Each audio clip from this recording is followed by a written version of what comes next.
La ministra de Salud, Amelia Flores, pide a la población no bajar la guardia con las medidas de prevención de contagios de COVID-19. Esto ante un aumento significativo en los casos registrados en las últimas semanas. Ven preocupante la ocupación de camas, sobre todo en las áreas de intensivo, pues la mayoría de pacientes llega de forma tardía. Sobre este tema le daremos detalles en esta emisión.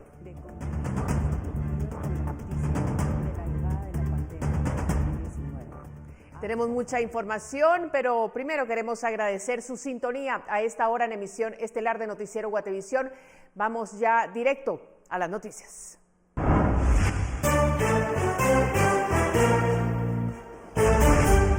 México cerrará fronteras con Guatemala con el argumento de contener la propagación del COVID-19, pero coincide con un alza en la llegada de migrantes a Estados Unidos.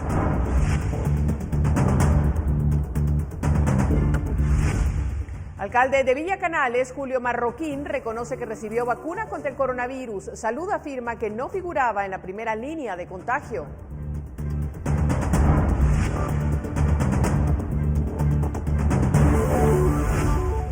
El departamento de Guatemala registra la mitad de las muertes por COVID-19 en el país, mientras más hospitales superan la capacidad de atención.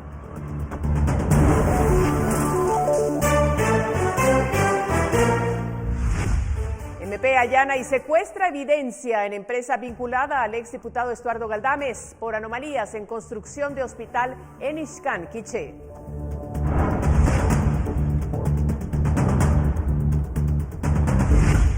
El déficit habitacional en Guatemala es de 2.237.000, según un estudio elaborado por la Cámara de la Construcción y la Asociación Nacional de Constructores de Viviendas.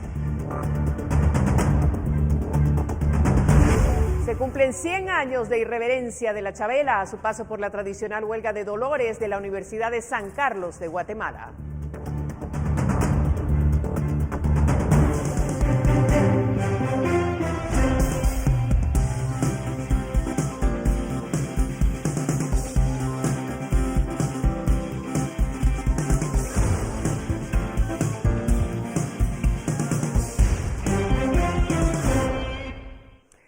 México anunció este jueves restricciones al tránsito terrestre en la frontera norte y sur para frenar la propagación del COVID-19. México anunció este jueves que suspenderá los viajes terrestres no esenciales en la frontera norte entre Estados Unidos y sur, colindante con Guatemala y Belice, como medida para frenar la propagación del COVID-19. La Secretaría de Relaciones Exteriores informó en su cuenta de Twitter que México impondrá restricciones al tránsito terrestre en sus fronteras, además de implementar medidas de control sanitarias en el norte y sur del país. El cierre parcial en las fronteras entrará en vigor a partir de mañana viernes 19 de marzo y se extenderá hasta el 21 de abril de 2021. Al menos en la frontera norte de México, el anuncio hecho por la Cancillería mexicana representa la extensión de las medidas impuestas el pasado mes de febrero, ocasionando que miles de migrantes quedaran varados en México. Este endurecimiento de medidas en la frontera sur de México coincide con el incremento de la migración irregular de ciudadanos de Guatemala, Honduras y El Salvador hacia Estados Unidos. De acuerdo a medios estadounidenses, han reportado que funcionarios de Estados Unidos estarían presionando a México para frenar el flujo de migrantes y reforzar su frontera con Guatemala, hecho que se concretó este día. Reportó para Noticiero Guatevisión, José Linares. Miren, en emisiones anteriores de Noticiero Guatevisión hemos informado sobre el aumento del flujo migratorio hacia los Estados Unidos. Según datos de agentes fronterizos estadounidenses, han llegado más de 100.000 migrantes en la frontera entre ese país y México en el mes de febrero, y estos datos siguen en aumento. Senadores republicanos e incluso el expresidente Donald Trump ha denunciado la crisis migratoria y criticado a la administración de Biden de, según ellos, ser el culpable por el incremento de la migración irregular. El presidente estadounidense Joe Biden se defendió el martes de las críticas de sus opositores y recomendó a los migrantes no documentados no viajar a Estados Unidos. Por su parte, autoridades de la Guardia Nacional de México han informado que están listos y redoblando esfuerzos para contener en la frontera sur a los migrantes provenientes de Centroamérica. Bueno, precisamente para analizar el cierre de la frontera entre México y Guatemala, contactamos esta noche a Úrsula Roldán. Ella es directora del Instituto de Investigación y Proyección sobre Dinámicas Globales y Territoriales de la Universidad Rafael Landívar. Además, es miembro de la Red Jesuita con Migrantes y es doctora en Geografía por la Universidad de París, Francia. Gracias por estar con nosotros esta noche. Buenas noches, mucho gusto, María Elisa. Gracias por tener el tiempo para que abordemos este tema, porque el diario New York Times reportó que funcionarios estadounidenses estarían presionando silenciosamente a México para frenar el flujo de migrantes y reforzar su frontera con Guatemala, algo que, lo hemos visto, se concretó con el anuncio hoy de este cierre a propósito de la pandemia. ¿Qué lectura le da usted a este tema? Sí, es una situación de contención de la migración, sin duda. Se tenía el día de ayer una noticia sobre que una nueva caravana de migrantes estaba conformándose en Honduras. Además, pues ya teníamos estas cifras, ¿verdad?, de la patrulla fronteriza, especialmente de la llegada de menores no acompañados. Y por supuesto, estaba todavía por procesarse todo lo que es la fase 1 del plan del decreto que anunció el presidente Biden a inicios de febrero, que podría tener la posibilidad pues de otorgar asilo, de también reunificar a las familias con la niñez migrante no acompañada y quienes estaban en el programa de Quédate en México. Esto es, ya lo hemos vivido en otras coyunturas, no es la única coyuntura. Esta crisis viene dándose desde el 2014 y se agrava cuando existen algunas noticias de cambio, o bien sea de gobierno o bien sea de coyuntura en Estados Unidos. Y en este caso creo que coinciden dos situaciones.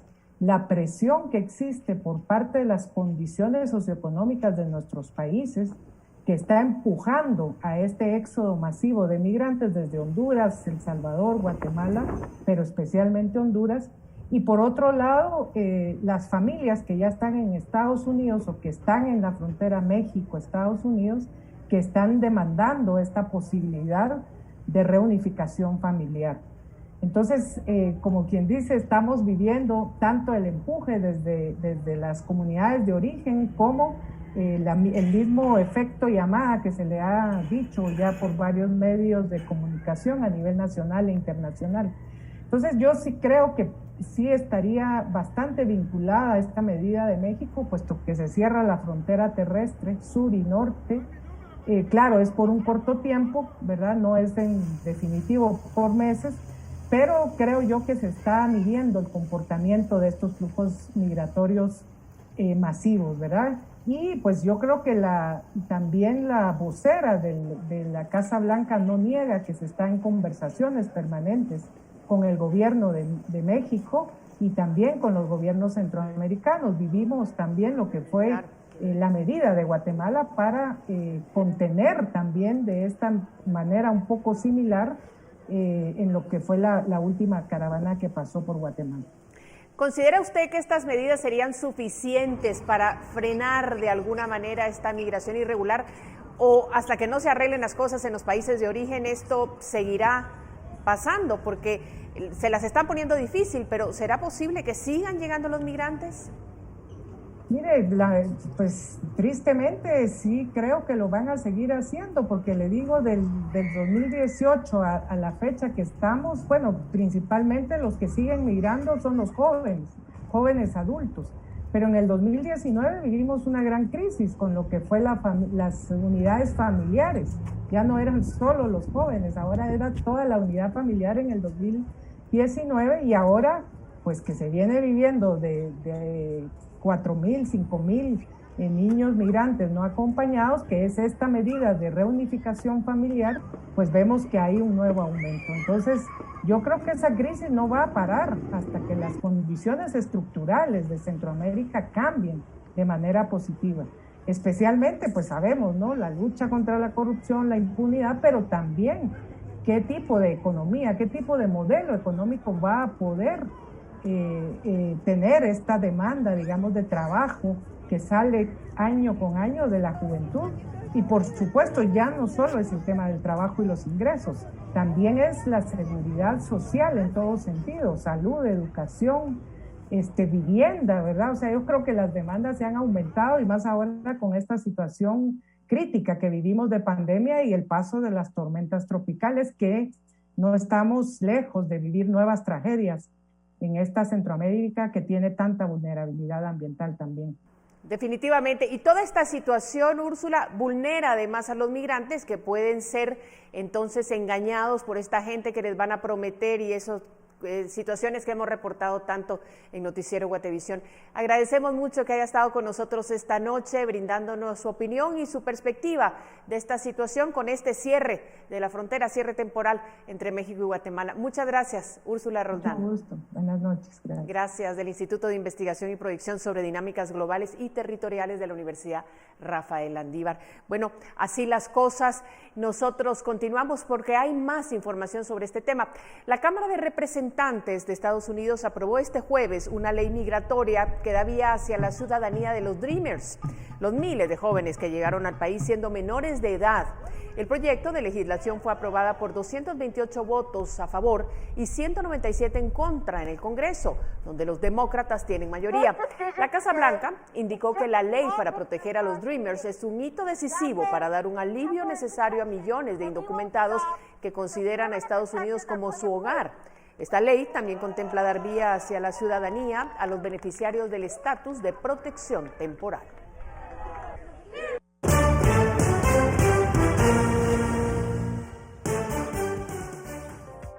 Electroral, el suero oral para todos, presenta. Esta tarde, en cadena nacional, la ministra de Salud Pública, Amelia Flores, manifestó su preocupación ante el alza de contagios de COVID-19 que se ha presentado en las últimas semanas en el país. Pidió no relajar las medidas de prevención, como el lavado de manos y el uso de mascarilla. Estamos sumamente preocupados ante el alza evidente en el número de casos de contagios por COVID-19 y nos preocupa aún más el aumento en la ocupación de camas en los intensivos de la red hospitalaria nacional. Esto denota un aumento de casos graves, lo que evidencia que los pacientes están llegando de forma tardía a los servicios. Y la ministra mencionó que la mitad de las muertes por COVID-19 a nivel nacional se localizan en el departamento de Guatemala, por lo que pidió que se eviten las reuniones de más de 10 personas. Asimismo, indicó que seguirán adquiriendo las vacunas al ritmo que les permita el mercado. Todos los países competimos por el mismo fin, la producción mundial insuficiente para cubrir toda la demanda. De nuestra parte, seguimos haciendo las gestiones a nivel internacional para lograr acceder a la vacuna. En cuanto al Plan Nacional de Vacunación, estamos avanzando y esperamos cumplir con la primera fase en este mes de marzo. En este grupo estamos vacunando a personal de salud, personal de apoyo como bomberos, rescatistas, trabajadores de funerarias, cementerios, etcétera, y daremos inicio a la fase 2 en el mes de abril. Y este jueves salió a la luz que Julio Marroquín, alcalde de Villa Canales, fue vacunado contra el COVID-19 el miércoles 17 de marzo en Amatitlán. El jefe edil, que no forma parte de la primera línea y a quien no le correspondía recibir la vacuna en esta primera fase, justificó su inmunización por aparecer como jefe de la Clínica Municipal de Salud del municipio. El Ministerio de Salud indicó que se ha iniciado una investigación y pidió un informe a la Dirección del Área de Salud Guatemala Sur. Dependiendo de dicho informe, se tomarán las acciones correspondientes para los responsables si es que la vacunación fuera anómala. Pero escuchemos lo que el alcalde Marroquín dice al respecto. Como todos hacen referencia a que solo se iba a vacunar la primera línea, quiero contarle que yo como alcalde municipal tengo clínicas municipales acá en Villa Canales y tengo que gestionar una autorización en el Ministerio de Salud. Y entonces figuro como el representante de la clínica municipal ante el ministerio. A raíz de eso ellos me llamaron para que llegara a vacunarme, pero es por eso, no es porque yo haya pedido o que tuviera el interés de vacunarme, al contrario, no tenía ningún interés, pero por respeto a la autoridad y por cumplir, asistí a que me vacunaran. Y a finales de la semana pasada, el Ministerio de Salud registra un repunte de casos de coronavirus en el país, pero la presión en este momento se encuentra en los departamentos de Quetzaltenango y San Marcos, donde el hospital de Malacatán ya se declaró en alerta roja ante el incremento de casos, ya que se ha quedado sin espacio. El viceministro de Hospitales, Francisco Coma, informó una similar situación en Mazatenango, Suchitepeques y Retaluleu, donde los hospitales ya están llenos. El departamento que más preocupa es Chiquimula. A pesar del aumento de casos, se descarta que esto sea el inicio de una tercera ola de contagios, pero ven con preocupación que la población joven se está convirtiendo ahora en los casos críticos. La problemática de que estamos viendo, sí, un patrón de comportamiento diferente en los ingresos. Estamos teniendo población joven que está ingresando, de 30 a 50 años de edad, que están llegando en forma tardía a los hospitales y por lo tanto llegan gravemente enfermos. Y esto es lo que nos está preocupando.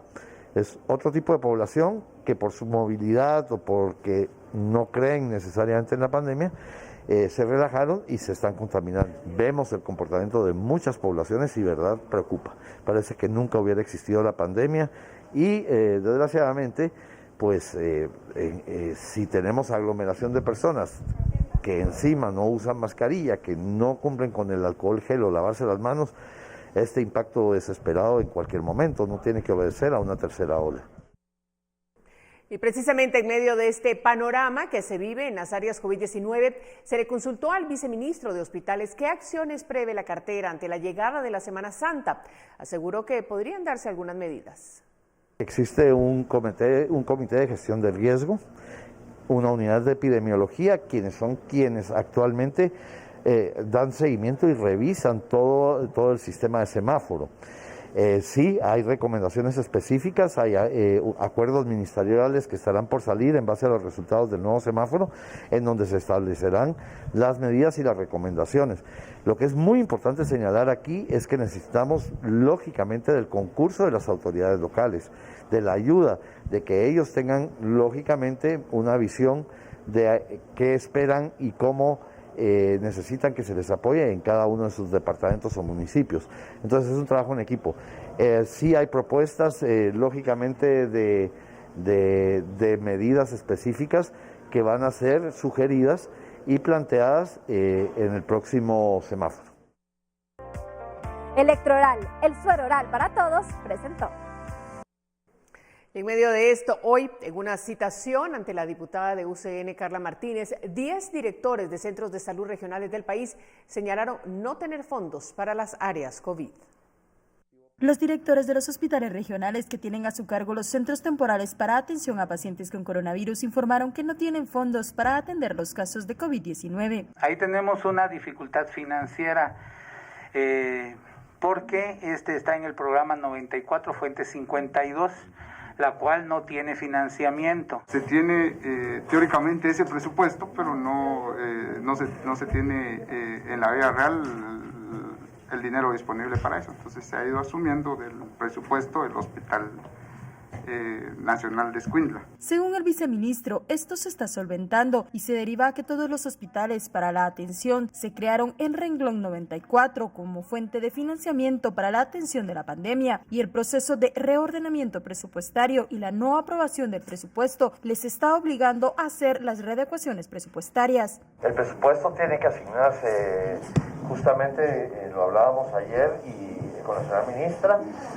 porque evidentemente si tenemos un repunte en el número de casos, lo que tenemos que hacer es fortalecer a los hospitales, entonces el presupuesto tiene que asignarse. Al menos 4 directores fueron los que manifestaron abiertamente este problema. El Hospital Temporal de Quetzaltenango tiene asignados 115.394.000 quetzales. Santa Lucía Cochumalguapa comenzó a funcionar con un presupuesto de 94 millones, mientras que el Temporal de Petén tiene asignados 98.913.000, pero actualmente están vigentes 30.058.571 quetzales. Ahora necesitan 7 millones para pagar 3 meses de sueldo que se le debe al personal, mientras que el Hospital Regional de Zacapa tiene 98 millones aprobados en el proyecto presupuestario, pero estos no les fueron asignados. Con imágenes de Elmer Vargas, reportó Andrea Domínguez.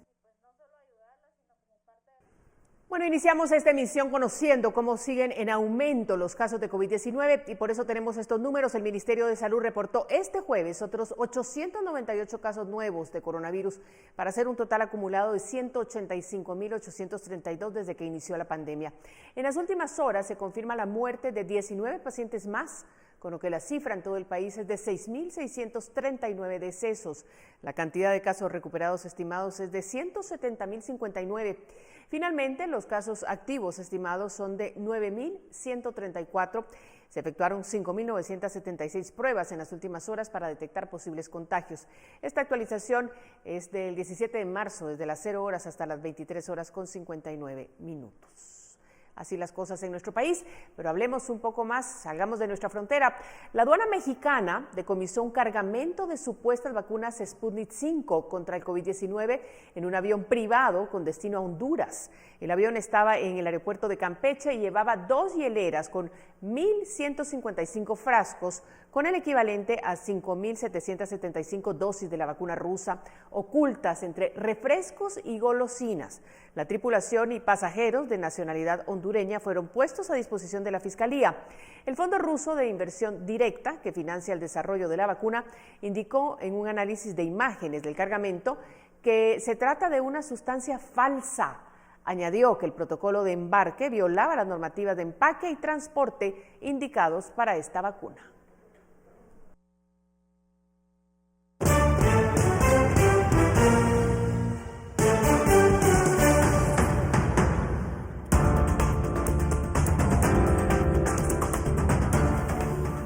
Impulsan cuidado de selva petenera. ¿Qué proyectos se están presentando para esa región del país? Volvemos con más luego de la pausa.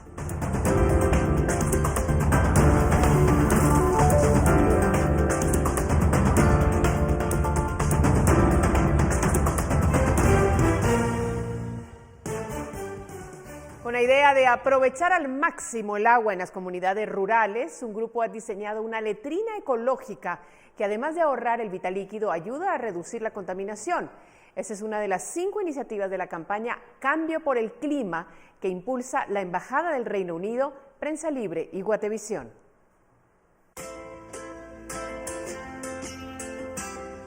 El programa Solo Ambiental tiene diversas actividades. Una de ellas es la construcción de letrinas aboneras secas familiares. Y la construcción de letrinas aboneras secas familiares surge por la necesidad de ahorrar agua. El departamento de Guatemala es el primer lugar en Guatemala donde el agua se va a escasear, o sea, va a ser crítica el agua, va a haber crisis de agua, ¿verdad? Nace por la necesidad de no usar agua, por la necesidad de que no haya contaminación por excrementos fecales para evitar enfermedades gastrointestinales especialmente, ¿verdad? Y pues decidimos conseguir los moldes y aquí tenemos el molde y contramolde para construir la taza especial que separa el orín del excremento. El excremento cae en un compartimiento y el orín sale por esa manguera fuera de la letrina. En cada compartimento que se construye se deja un hoyo, una cavidad, y para eso es esta rueda, ¿verdad? Y este es el molde para construir este mingitorio que se coloca dentro de la letrina para que orinen los hombres, ¿verdad? Las mujeres orinan en la misma taza que se usa para las dos necesidades, ¿verdad? Hay un balde con material secante que puede ser acerrín, ceniza revuelta con tierra negra o cualquier otro material que sea orgánico y que de preferencia mate bacterias, ¿verdad? En este caso bacterias de coliformes fecales, ¿verdad? Y también hay un recipiente para colocar el papel, porque al contrario de las letrinas ciegas, esta letrina, el papel higiénico no se mete donde va el popó. Pues yo creo que el beneficio más importante es el impacto social, ¿verdad? Porque tenemos un uso racional del agua. Entonces un sanitario en cada descarga utiliza más de 1 galón de agua. Entonces ya en un año y medio que nos dilata a nosotros cada depósito de la letrina, es una gran cantidad de agua, ¿verdad? Que puede ser utilizada por otras familias y quizás para consumo o cosas más importantes que tirarla. Entonces, a la par del uso de la letrina, también se implementó el análisis del agua, porque tenían sus letrinas, tenían pozos, o sea, tenían agua, pero siempre había incidencia de enfermedades diarreicas. Entonces descubrimos que había heces que contaminaban las fuentes de agua, los pozos cerca. Entonces soñamos que todo Guatemala tengamos una letrina abonera seca familiar, y eso nos daría la certeza de que somos amigables con la naturaleza, somos amigables con la creación, y pues eso nos daría un buen vivir a toda la población guatemalteca, ¿verdad? CFS, Corredores de Seguros. 17 años contigo asegurándote. Cotiza tu seguro con nosotros al teléfono 2387-9999. Presenta.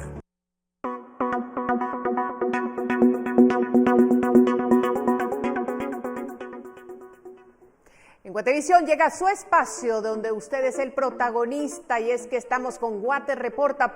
Un televidente de la zona 1 de la ciudad de Guatemala pide a las autoridades de tránsito que recuperen las calles ocupadas por taxistas. El reporte da cuenta de que en la Sexta Avenida A, entre 15 y 16 calle de la zona 1, un grupo de taxistas ocuparon el lugar como estacionamiento. El problema es que ninguna autoridad ha puesto atención a la denuncia de los vecinos que exigen que sean retirados del lugar.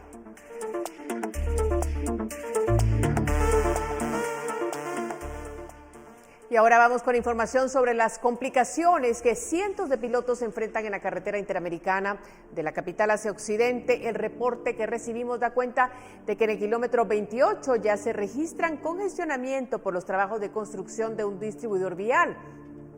A este contratiempo se agregan los trabajos de recapeo que se efectúa en San Lucas hacia Zumpango, Zacatepeques, que en las últimas semanas ha causado fuerte congestionamiento.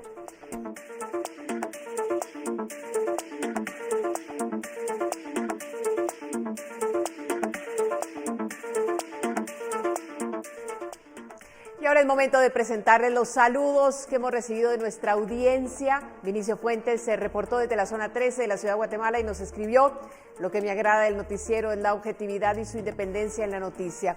Miguel Ángel Jerónimo se reportó de Rabinal, Baja Verapaz. Su mensaje dice: me gusta el noticiero porque abordan temas que otros no se atreven y porque los reporteros se esmeran en su trabajo. Muchísimas gracias a ustedes y a todas las personas que se contactan con nosotros a través de Guate Reporta.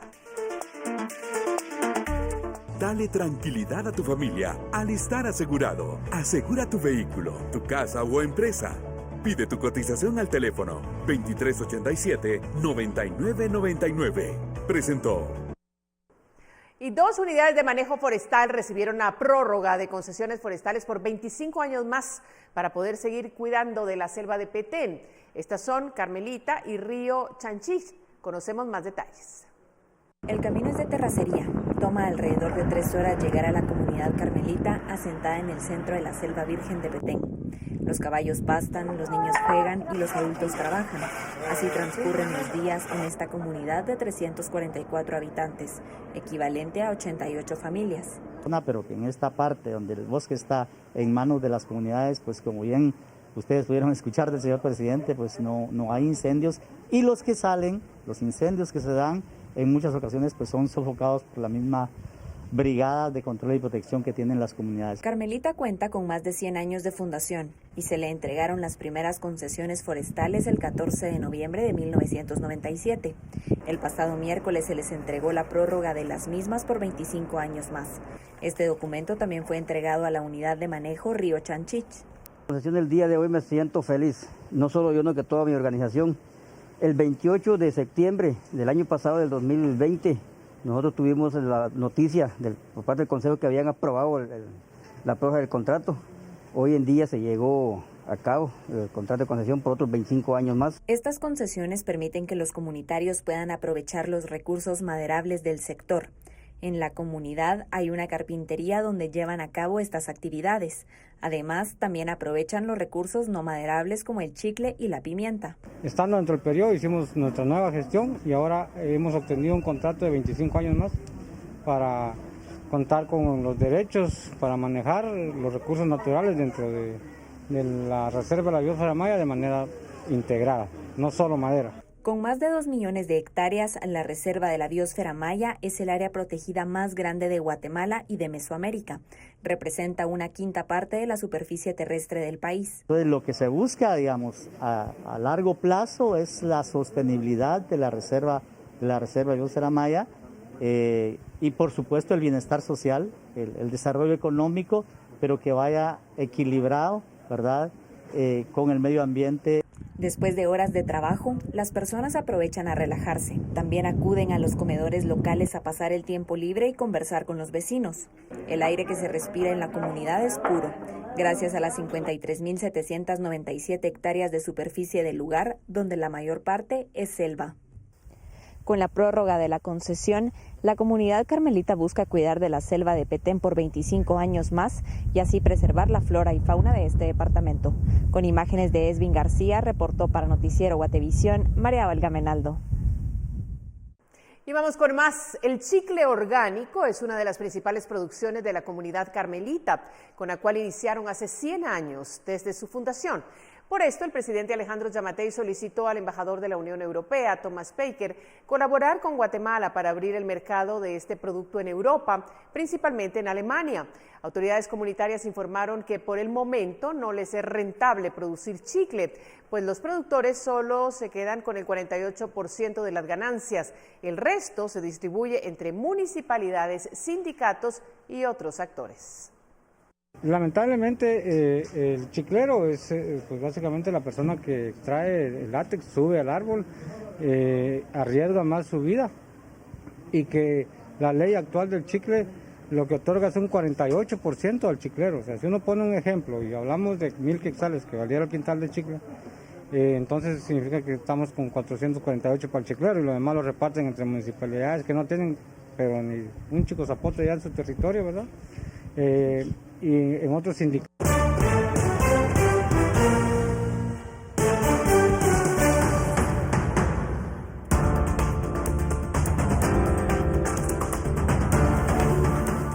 ¿Por qué realizaron operativos que relacionan al exdiputado Estuardo Galdames? No pierda detalle luego de la pausa.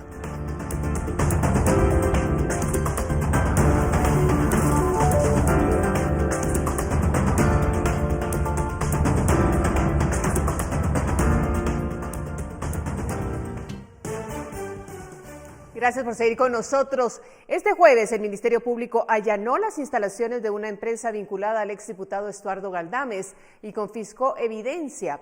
El ex legislador se encuentra en prisión preventiva debido a que ha sido ligado a proceso penal en el caso asalto al Ministerio de Salud.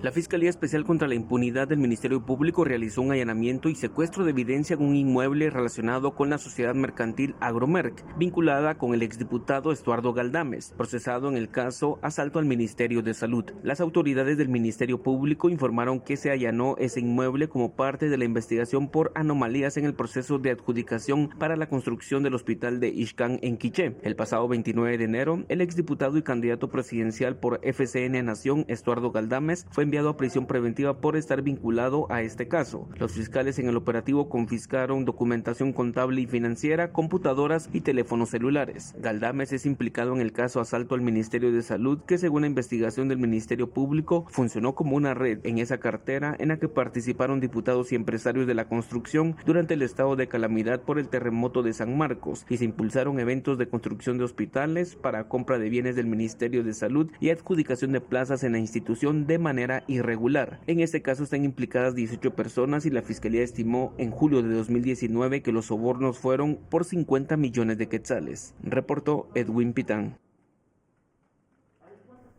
Y el exalcalde de Villanueva, Edwin Escobar, fue citado junto a 13 exintegrantes del Consejo Villanovano para comparecer el 27 de abril próximo en audiencia de primera declaración por la compra de 2 fincas de manera irregular que serían usadas para construir un nuevo relleno sanitario.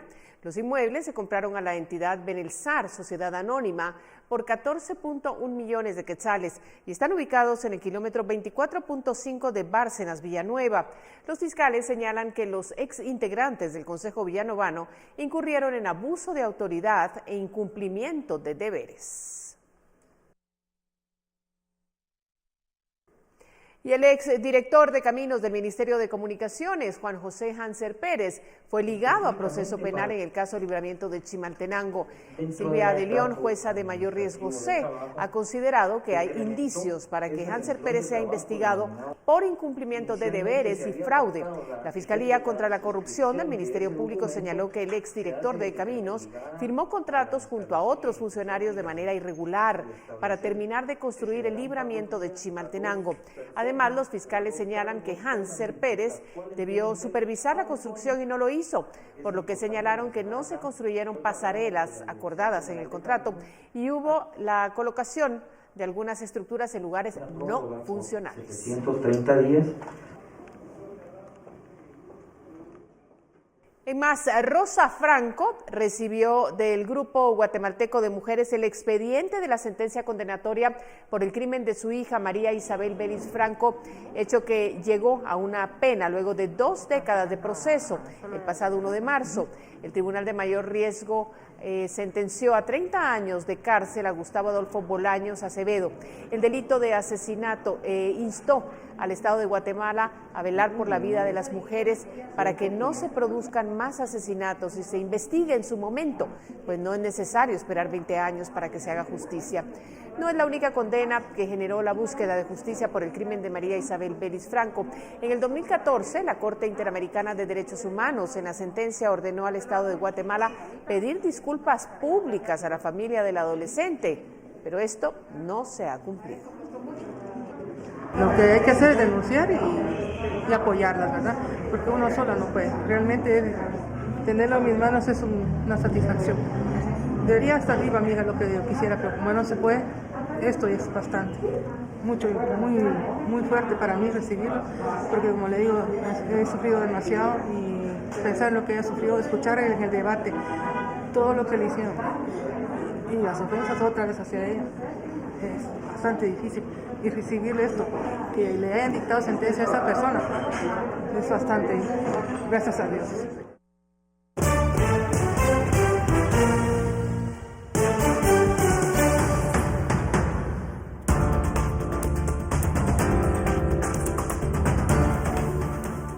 ¿Cuál es el déficit habitacional en Guatemala? Los datos se los presentamos luego de esta nueva pausa.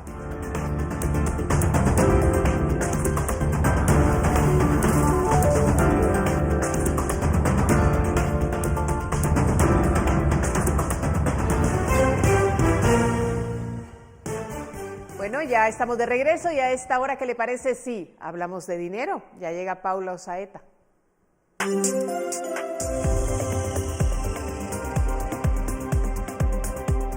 María Luisa, buenas noches. Esta mañana la Cámara de la Construcción y Anacobi presentaron el nuevo cálculo del déficit habitacional que supera los 2 millones. El estudio elaborado también incluye el déficit de los servicios básicos, del cual no se tenía registro en el país. Actualmente en Guatemala hay 3.179.000 viviendas ocupadas, 628.281 desocupadas y 75.940 ocupadas de uso temporal. Del total de viviendas, según el censo 2018 del Instituto Nacional de Estadística, había 788.512 casas formales de mala calidad, mientras que casas de buena calidad había 2.215.000 y apartamentos 52.721.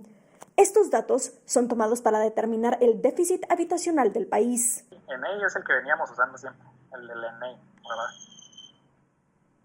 Eran 400.000 unidades el cuantitativo. Y era el 25% del déficit total. Una estructura teníamos como de 75-25, 70-30, ¿verdad?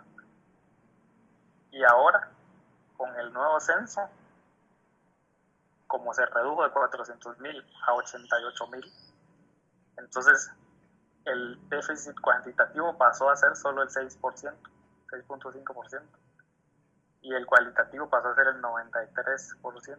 Utilizando una metodología de CEPAL y CELADE, se determinó que Guatemala era el único país que no contaba con datos de déficit de servicios básicos, por lo que se logró incluir déficit de servicio y conexión de agua, 506.000, y luego déficit de servicio sanitario es 364.000. El que sí realmente se ve que sí ya se ha ido mejorando es que es el del alumbrado público. Realmente no son ya tantos hogares que no cuentan con este servicio. El déficit de servicios afecta al déficit cualitativo, que según el estudio pasó de 1.274.000 a 2.237.000, es decir, 4%. En el caso del déficit cuantitativo es de 1.363.000, que significa el 96%.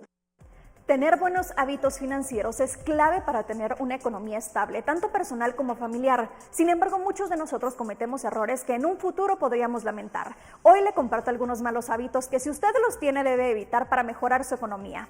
El primero es no darle importancia a los famosos gastos hormiga. Esos gastos pequeños, como comprar un café todas las mañanas, pueden ser muy contraproducentes, pues si hace las cuentas a fin de mes representarán un gasto mensual considerable. Otro gran error que muchos cometemos es el hacer compras de forma impulsiva.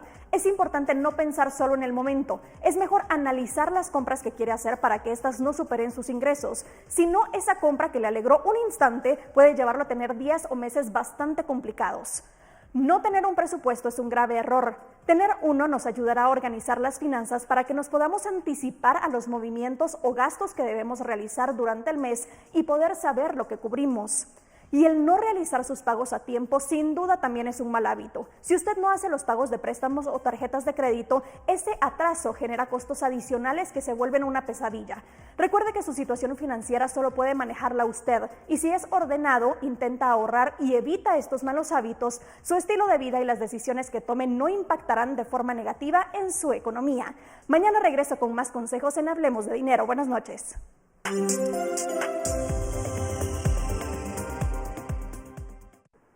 Servirresa es una empresa guatemalteca que nació en 1996 desarrollando proyectos de electricidad en los que usaban grúas de izaje. Por su propia necesidad decidieron comprar algunas y ahora brindan este servicio como parte de su empresa. En el 2015, Servirresa decidió introducir las grúas de izaje entre los servicios que brindaban a sus clientes. Al principio las utilizaban para proyectos propios de electricidad, pero con el tiempo empezaron a abrirse camino en otras industrias. Comenzamos instalando chillers para aire acondicionado. Después se fue extendiendo a otro tipo de equipos como plantas de emergencia, transformadores, construcciones metálicas y otras actividades siempre relacionadas con la construcción. La empresa es pequeña, son 7 empleados y cada uno opera las grúas, por lo que se han centrado en hacer inversiones para obtener nueva maquinaria, pues actualmente cuentan con 4 grúas. Con la pandemia, el negocio se paralizó por completo durante 6 meses, tiempo en el que con un préstamo pudieron mantener a sus empleados, pagar sus gastos y darle mantenimiento a su equipo para estar listos en la reactivación. En los proyectos eléctricos aún no se ha recuperado la actividad. En la actividad de grúas sí comenzó a recuperarse aproximadamente en el mes de septiembre, y ya para octubre, noviembre ya se podía ver un movimiento normal en cuanto a contrataciones de grúas. Actualmente la empresa incursiona en el servicio de camiones de canasta, que es un equipo que permite subir a una persona para que realice trabajos de altura. Sumado a esto, adquirieron otra grúa con la que esperan incrementar la demanda de su servicio. Toledo considera que con los equipos y la buena atención que brindan, han logrado mantener a sus clientes. Para Noticiero Guatevisión, Paula Osaeta.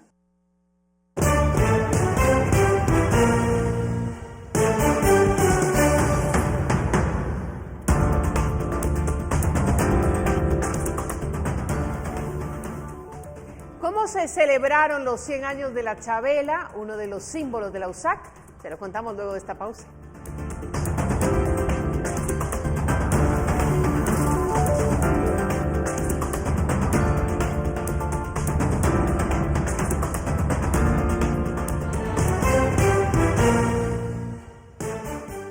La Universidad de San Carlos celebra los 100 años de la Chabela, rindiéndole homenaje por medio de diversas propuestas artísticas llevadas a cabo por estudiantes de la USAC. Cada una de ellas celebra la creación del símbolo por excelencia de los universitarios. Y aquí está tu son, Chabela. Todos somos practicantes. El año era 1921, cuando por los corredores de la Universidad de San Carlos se escuchaba mencionar a la que hoy conocemos como la Chabela, representada por un esqueleto bailando, con la mano izquierda arriba sosteniendo una botella y la otra mano abajo. Nos encontramos en esta sala dando a conocer la huelga de Dolores en sus 123 años y especialmente conmemorando el centenario del nacimiento del ícono más importante de la huelga, que es la Chabela. Esa mujer huesuda, espigada, sagaz, que está en todo y que da a conocer todo lo que sucede en la política guatemalteca.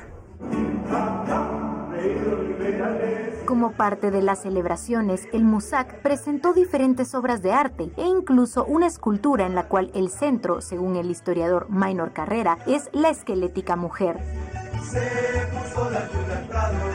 En donde aparece la figura central es la Chabela, y ella está en medio de los presidentes más recientes, por decir, del presidente Yamatei, es el protagonista de esta historia, e incluso aparece hasta con su mascarilla, la Chabela, porque ella se actualiza, ya está en todo.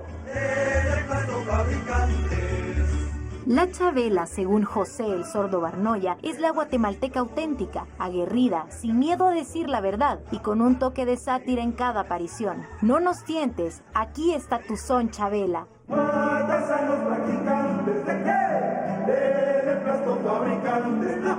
Reportó para Noticiero Guatevisión María José Bonilla.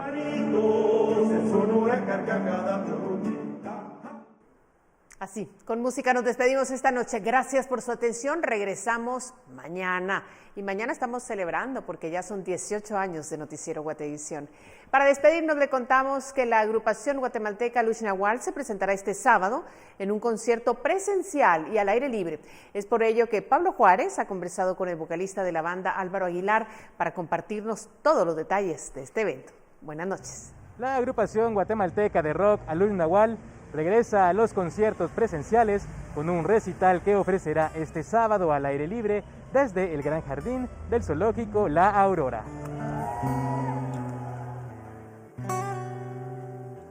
Y pues nosotros tenemos preparado un programa bastante largo, un programa por lo menos de 1 hora 40, en donde vamos a estar tratando de cubrir muchos de los éxitos, ¿verdad?